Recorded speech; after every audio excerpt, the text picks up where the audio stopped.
तो welcome students, आप सभी कैसे हैं। आई होप आप लोग बहुत ही अच्छे होंगे, बहुत शानदार तरीके से पढ़ रहे होंगे। मेरे पेरेंट्स देखिए, आपके लिए लगातार मेहनत की जा रही है, आपकी पढ़ाई के लिए, आपके लिए। इसलिए आपको क्या करना है, लास्ट तक बने रहना है, सारी वीडियो को अच्छे से वॉच करना है। और देखिए, अगर आप लाइफ में कुछ करना चाहें, देखिए जब भी पढ़ाई करने बैठे तो ये सोचे कि आखिरी बार पढ़ रहा हूँ, कल मेरा एग्ज़ाम है। यकीनन यह सोच के साथ ही की गई तैयारी एक अलग लेवल की होगी और आप बड़े से बड़े एग्ज़ाम आसानी से पास कर लेंगे। तो आप ये सोच कर पढ़ेंगे तो आपको आसानी से लाइफ में सफलता जरूर मिलेगी। देखिए मेरे प्यारे स्टूडेंट, चलिए हम बात क्या करेंगे इसमें आपको बताएंगे। उससे पहले जो भी स्टूडेंट्स हमारे नए जुड़ेंगे तुरंत चैनल को क्या कर लेंगे, सब्सक्राइब कर देंगे, लाइक कर देंगे, कमेंट कर देंगे और ज़्यादा से ज़्यादा चैनल को शेयर करना है। ठीक है, आपको ज़्यादा से ज़्यादा चैनल को शेयर करना है। इसमें देखिए बहुत ही इंपॉर्टेंट वीडियो आपके लिए होने वाली है। कक्षा 12 रसायन विज्ञान 55 अति महत्वपूर्ण प्रश्नों की बात करेंगे जो आपके लिए बहुत ही इंपॉर्टेंट है, आपके एग्जाम के दृष्टिकोण से वेरी वेरी मोस्ट इंपॉर्टेंट है और आपके एग्जाम में ये बहुत बार आए हुए प्रश्न है। ठीक है, चलिए इसमें आपको बताते हैं कौन सा प्रश्न आपके लिए बेहद इंपॉर्टेंट है।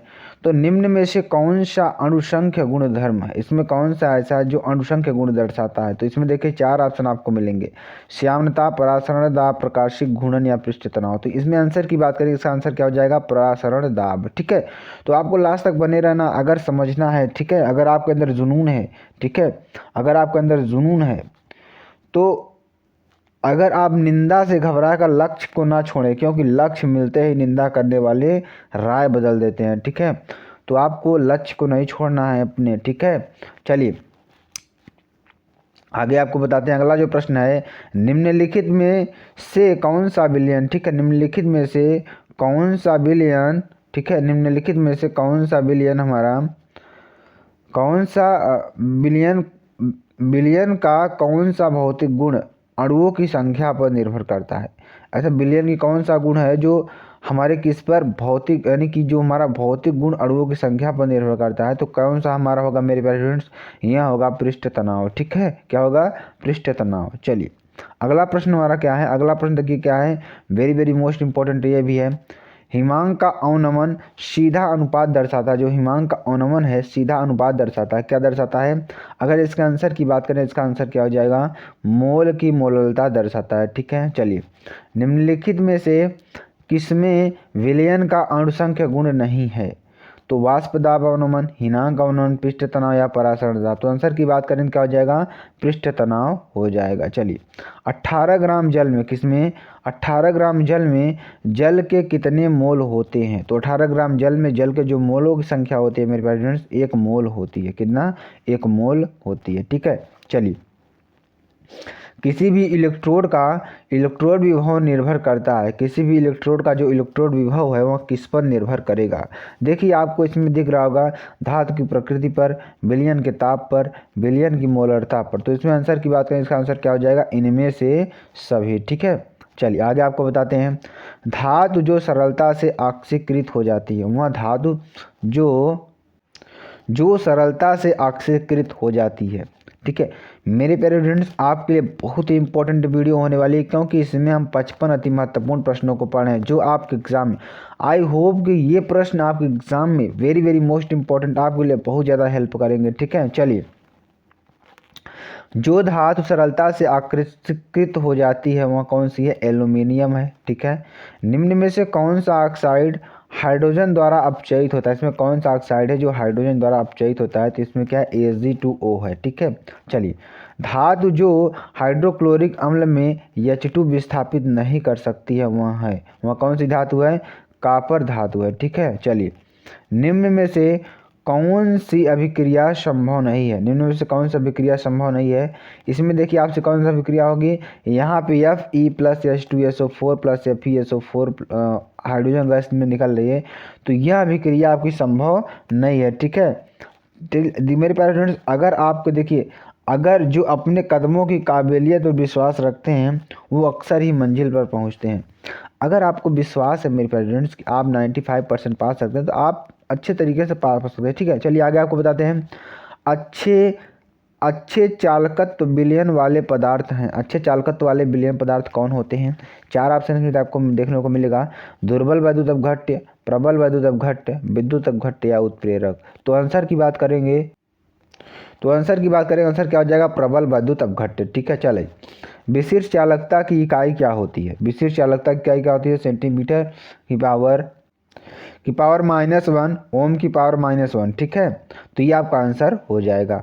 चलिए अगला आपको बताते हैं। अगला जो प्रश्न है, CuSO4 को एल्यूमिनियम की बोतल में नहीं रखा जाता क्योंकि जो हमारा Cu2+ अपचयित हो जाता है। क्या होता है यहाँ? अपचयित हो जाता है। ठीक है। तनुता बढ़ने पर विशिष्ट चालकता क्या होती है? तनुता बढ़ने पर विशिष्ट चालकता क्या होती है? घटती है। ठीक है, चलिए।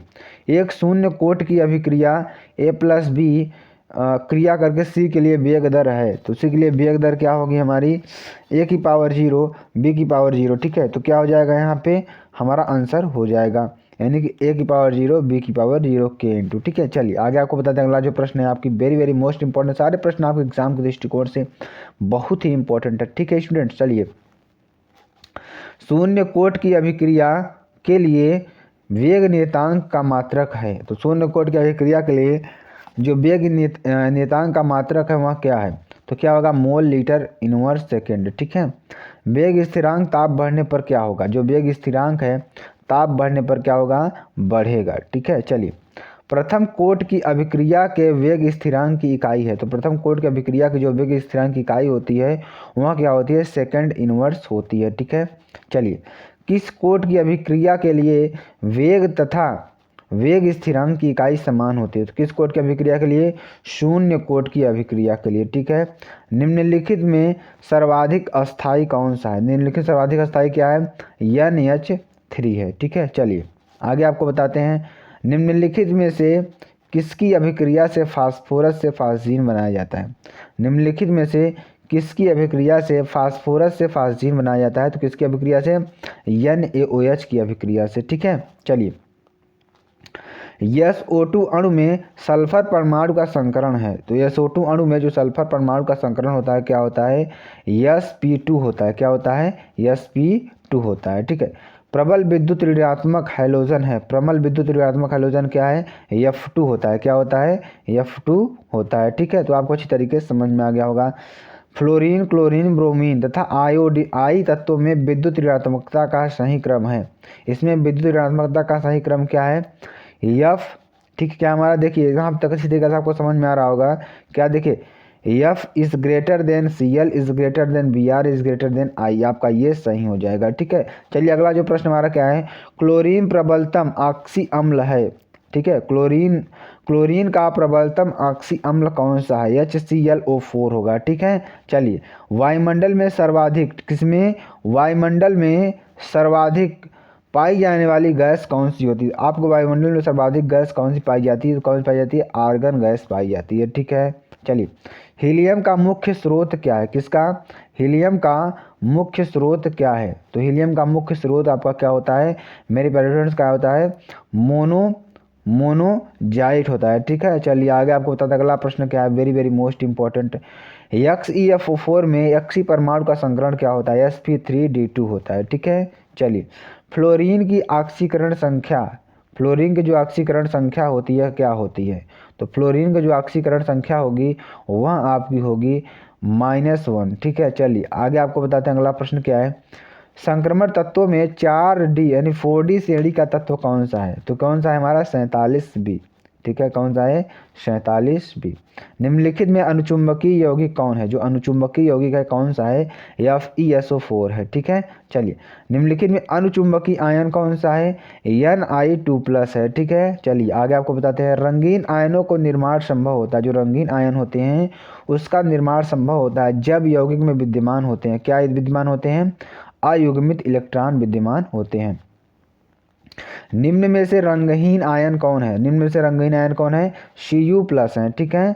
निम्न में संक्रमण धातु ऑक्साइड है, लौह चुंबकत्व गुण दर्शाता है, कौन सा है? CrO2। ठीक है, चलिए।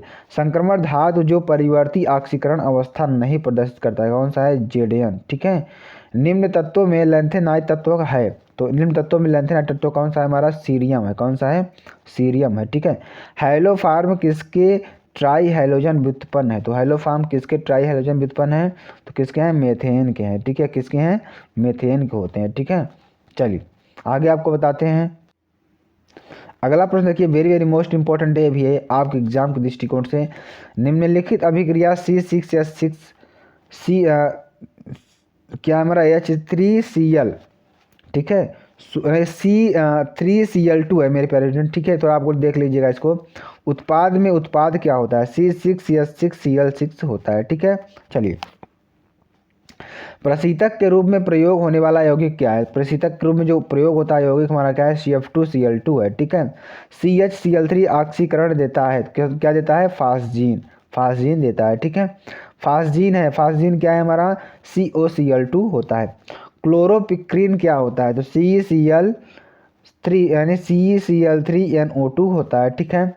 फिनाल का 0.2% विलयन निम्न में से किस रूप में कार्य करता है, किस रूप में, एंटीसेप्टिक के रूप में कार्य करता है। तो स्टूडेंट्स चलिए अगला प्रश्न हमारा क्या है, ल्यूकास अभिकर्मक है, ल्यूकास अभिकर्मक क्या होता है, ठीक है। अगर ल्यूकास अभिकर्मक की बात करेंगे तो होता है सांद्र Cl प्लस निर्जर ZnCl2 होता है, ठीक है।